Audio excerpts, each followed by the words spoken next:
भूल रे भी जदि यही मंत्र को पढ़ीदेवे ग्यारंटी देउची मात्र 10 मिनिट रे से नारी तुम पाखक आसवाई बाध्य हेब। जहाँ चाहिए ताहा करिब। एही मंत्र एते शक्तिशाली कि मात्र 10 मिनिट रे प्रभाव पकई थाए। एपटे आपण मंत्र को पढ़िबा मात्रे सेपटे से झियो बा नारी छटपट हो उठिब। जेपर्यंत आपणक पाखक आसीनी आपणक सहित संपर्क रखिनी सीए गोटे मुहूर्त भी रही परिबनी। जदि आपण केउ झियो बा विवाहिता नारीर सुंदरता को देखि ताड़को आकर्षित हेउचंती, ताकू पटेइबाको चाहुचंती, ताकू मने मने भल पाउचंती, किंतु जेते चेष्टा कले मध्य ताकू पटेई पारुनांती, ताकू निजर मन कथा कही पारुनांती, आउ आपण चाहुचंती कि से झियो बा नारी निजे आसी आपणकू भल पाउची बोली कहू, आपणकर सबु इच्छा पूरण करू, तेबे आजिर एही बशीकरण भिडियोटी आपणकर कामरे आसीबो। कारण आजिर एही भिडियोटी रे मु आपणकू शिखेइबी नारी मोहिनी बशीकरण मंत्र। एही मंत्र को जदि आपण भूल रे भी केउ भी झियो बा विवाहिता नारी पई पढ़ीदेवे सीए सेही समय ठारू आपणक प्रेम रे दीवानी हो जिवो। आपणक आड़को आकर्षित हेबाकू लागिबो। आपण ताकू जहा कहिबे जेमिति कहिबे सी करिबो। कोनोसी प्रकार बाधा देब नाही। नमस्कार फ्रेंड्स, ओडिया फंडा चैनल को आपण मानकू स्वागत। आजिर एही बशीकरण दुनियार सबुठारु शक्तिशाली बशीकरण। एहार प्रयोग केबे भी खाली जाएनी। जी भी यह करिछि 100% सफल होइछि। वर्ष वर्ष धरी भांगी जाइतिबा पुराना प्रेम को फेराई आनी पारिछि। सासु नणंद दियर भाउज काहाकू भी निज बसरे करी ताठारू निजर मन मुताबक काम हासिल करि पारिछि। तेणु आपण भी मो कथा मानी गोटिए थर एही मंत्र को पढ़िकी देखंतु, तापर देखिबे चमत्कार। जेउ झियो पटु नथिला से झियो निजे आसी आपण को भल पाउची बोली कहिबो। जेउ विवाहिता नारी को आपण राति दिन भाबुचंती से नारी निजे आपण को फोन करिबो, घर को डाकिबो, जहा चाहिए ताहा करिबो। तेबे एही बशीकरण आपण किपरि करिबे, केमिति करिबे, मंत्र को आपण किपरि पाठ करिबे, मु आपण को शिखेइबी। संपूर्ण प्रयोग विधि ठीक भाव में शिखेइबी।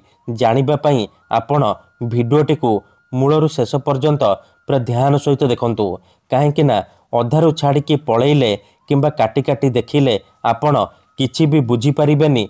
परे कमेंट करिबे गुरुजी आपणकर बशीकरण काम करूनी। देखंतु मंत्र तंत्र जंत्र बशीकरण ये एमिति सेमिति काम करेनी।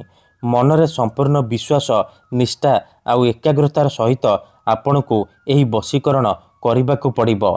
तेबे जाई मु आपण को ग्यारंटी देउची आपण जहाकू चाहिए ताकू पटेई पारिबे। जदि गोटिए थररे सफल हेई पारुनांती, द्वितीय थर चेष्टा करंतु, निहाती भाबे सफल हेबे।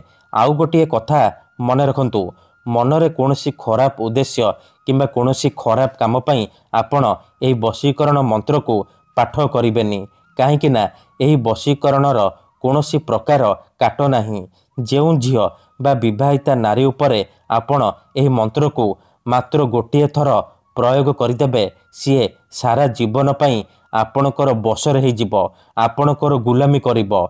आपण ताकू जहा कहिबे जेमिति कहिबे से करिवो, आपणकर सबु इच्छा पूरण करिवो। एही बशीकरण करिबा पई आपणको कोनोसी प्रकार सामग्रीर आवश्यक नाही किंबा कोनोसी प्रकार पैसा खर्च करिबाकू पड़िबनी। केवल आपणकू गोटिए मंत्र पढ़िबाकू पड़िबो, तापर देखिबे चमत्कार। मन रखंतु एही बशीकरण विधि को आपण केउ भी बार करि परिबे, किंतु जेबे भी करिबे रातिरे सोइबा पूर्वरु करिबे।